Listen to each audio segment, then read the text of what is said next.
Hello student, आप लोग कैसे हैं। आई होप आप लोग अच्छे होंगे। आज के वीडियो में लेंस से संबंधित टॉप 10 क्वेश्चन लेकर आया हूं। चलिए बात करते हैं पहले क्वेश्चन पे। अवतल लेंस प्रदर्शित करता है ए अभिसारी प्रकृति, बी अपसारी प्रकृति, सी ए व बी दोनों, डी कोणीय प्रकृति। देखिए बात अवतल लेंस की है तो अवतल लेंस क्या होता है? ऐसे लेंस जो बीच में पतला किनारों पर मोटा होता है, ये होता है अवतल लेंस। बीच में पतला किनारों पर मोटा। तो देखिए ये होता है मुख्य अक्ष। अब मुख्य अक्ष के समांतर जो आने वाली प्रकाश की किरणों को ये क्या करती है? फैला देती है। ये क्या करती है? फैला देती है। ये आने वाली प्रकाश की किरणों को क्या करेगी?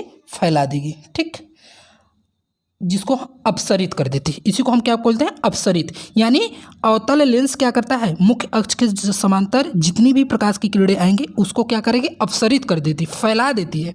नाम है अपसरित। अपसरित मतलब अपसारी प्रकृति की प्रदर्शित करती है। Option number B is right answer. Next, उत्तल लेंस प्रदर्शित करता है ए अभिसारी, बी अपसारी, सी ए व बी दोनों, डी कोणीय प्रकृति। देखिए उत्तल लेंस की बात करते हैं तो उत्तल लेंस क्या होता है? बीच में मोटा किनारों पर पतला। बीच में मोटा किनारों पर पतला, तो ऐसे लेंस को क्या कहते हैं? उत्तल लेंस। उत्तल लेंस क्या होता है? ये मुख्य अक्ष होता है। मुख्य अक्ष के समांतर जितनी भी आने वाली प्रकाश की किरणें होती हैं ये क्या करता है? मुख्य फोकस पर केंद्रित करती है। क्या करती है? केंद्रित करती है। ठीक, और ये क्या कर रहा है? एक बिंदु पर मिला रही है। एक बिंदु पर मिला रही है। तो यानी क्या? अब हमने बताया अभिसारी, अभिमानी, अभिमन्यु। अभिमन्यु के ऊपर क्या होता है? सभी तीरे एक ही बिंदु पर मिल रहे थे उनके पीठ पर। तो क्या हो रहा है? सभी किरणें एक ही बिंदु पर मिल रहे हैं, अभिसारी। ठीक, ये अभिसारी प्रकृति कर रही है। Option number A is right answer. Next, उत्तल लेंस के लिए सत्य कथन है ए यह बीच में मोटा होता है, बी यह किनारों से पतला होता है, किनारों पर से पतला होता है, सी यह बीच में पतला होता है, डी ए व बी दोनों। देखिए उत्तल लेंस की बात करते हैं तो उत्तल लेंस कैसा होता है? जो बीच में मोटा किनारों पर पतला। बीच में मोटा, ऑप्शन नंबर ए भी सही। किनारों पर पतला, ऑप्शन नंबर बी भी सही। ऑप्शन नंबर सी बी कह रहा है बीच में पतला, ये गलत है। तो option number D is right answer. Next question, lens के दोनों गोली पृष्ठों के वक्रता केंद्र को मिलाने वाली रेखा को क्या कहते हैं? देखिए भाई, चाहे अवतल हो चाहे उत्तल लेंस हो, तो देखिए इसका दोनों जो पृष्ठ होता है, अभी बात करते हैं अवतल की। अवतल क्या होता है? एक पृष्ठ ये हो गया, एक पृष्ठ ये हो गया।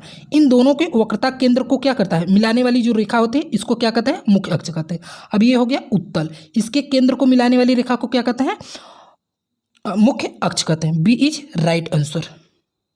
ठीक, नेक्स्ट क्वेश्चन, निम्नलिखित में से कौन लेंस बनाने के लिए प्रयुक्त किया जा सकता है? ए जल, बी कांच, सी प्लास्टिक, डी ये सभी। देखिए लेंस बनाने के लिए क्या होता है? पारदर्शी वस्तुओं की जरूरत होती है। पारदर्शी आपका जल भी होता है, कांच भी होता है और प्लास्टिक भी होता है।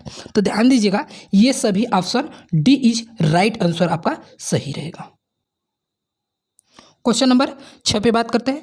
निम्न में से किसके सामने रखी वस्तु का प्रतिबिंब सदैव सीधा, आभासी तथा छोटा बनता है? ए उत्तल लेंस, बी अवतल लेंस, सी अवतल दर्पण, डी समतल दर्पण। देखिए बात यहाँ पर सिर्फ लेंस की बात हो रही, तो सी और डी तो बिल्कुल नहीं होगा क्योंकि यहाँ दर्पण है। ठीक, अब देखिए सिर्फ उत्तल और अवतल बचा। अब देखिए क्या होता है, जो उत्तल लेंस होता है उसकी 6 स्थिति है। ठीक, उसकी 6 स्थिति है और अवतल में 2 स्थिति होती है। ठीक, और अवतल में क्या होता है? हमेशा जो प्रतिबिंब बनता है आभासी बनता है और छोटा बनता है और सीधा बनता है। Option number B is right answer. Next question, 50 centimetre focus दूरी के अवतल लेंस की क्षमता है। देखिए क्षमता का जो सूत्र होता है P बराबर 1/F मीटर में होता है, लेकिन ये सेंटीमीटर में दिया है इसलिए हम 100/F सेंटीमीटर में लिखेंगे।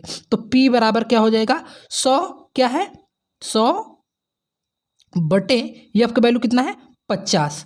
फोकस दूरी दे दिया है, तो 1 0 1 0 कैंसिल, 5 दूनी 10, तो P बराबर 2 आया। लेकिन ध्यान दीजिएगा यहाँ पर अवतल लेंस की बात है। अवतल लेंस में जो F की वैल्यू होती है वो माइनस में होती है, इसलिए क्या होगा, P बराबर -2, और क्षमता का जो लेंस की क्षमता का मात्रक होता है वो डायोप्टर होता है, जिसे हम D से प्रदर्शित करते हैं, यानी P का मान जो होगा -2 dioptre. Option number A is right answer. Next question, एक उत्तल लेंस की फोकस दूरी 25 सेंटीमीटर है, इसकी क्षमता होगी A -4D, B +4D, C +5D, D -10D। देखिए P बराबर क्या होता है, अब सेंटीमीटर में तो सूत्र क्या होता है 100/F, 100/F, तो F दे दिया है फोकस दूरी, तो P, अब देखिए उत्तल लेंस है तो F क्या होगा, पॉजिटिव में रहेगा, यानी क्या हो जाएगा 100/25, और 25 चौका क्या होता है 100 होता है, यानी P बराबर 4, यानी +4, तो option number B is right answer. ठीक, नेक्स्ट क्वेश्चन, यदि कोई वस्तु एक उत्तल लेंस के सामने 2f1 दूरी पर रखी हो तो लेंस से उसके प्रतिबिंब की दूरी क्या होगी। देखिए भाई, ये जो आपका स्थिति बता रहा है ये है, मान लेते हैं उत्तल लेंस, ये हो गई मुख्य अक्ष, ये हो गई f1, ये हो गया f2, और उतनी ही दूरी पर ये हो गई 2f1, और उतनी ही दूरी इधर होगा 2f2। तो ध्यान दीजिए जो स्थिति बन रही है, तो क्या कर रहा है, यहाँ पर अगर कोई वस्तु रख दी जाती है, ठीक, तो इसका जो यहाँ से अपसरित होगा ये कहाँ पर होगा, f2 से होते हुए यहाँ पर होगा, और यहाँ से जाएगा ये क्या होता है आपका यहाँ पर, यानी जो प्रतिबिंब बनेगा आपका 2f2 पर बनेगा। Option number B is right answer. Next question, उत्तल लेंस का प्रयोग किया जाता है A दूरदर्शी में, B सूक्ष्मदर्शी में, C मानव नेत्र में उत्पन्न दृष्टि दोष को दूर करने में, D उपरोक्त में से सभी। देखिए भाई, उत्तल लेंस का जो प्रयोग होता है वह दूरदर्शी में भी होता है, सूक्ष्मदर्शी में भी होता है, और मानव नेत्र में उत्पन्न दृष्टि दोष को, देखिए जो दूर दृष्टि दोष के से पीड़ित व्यक्ति होते हैं उसको उत्तल लेंस का, उसके चश्मे में उत्तल लेंस का प्रयोग किया जाता है, क्योंकि दूर दृष्टि दोष में उ आ रहा है तो उत्तल लेंस का प्रयोग होता है। Option number D is right answer. आज के लिए है इतना ही। चैनल को सब्सक्राइब करें, लाइक करें, शेयर करें। तब तक के लिए जय हिंद।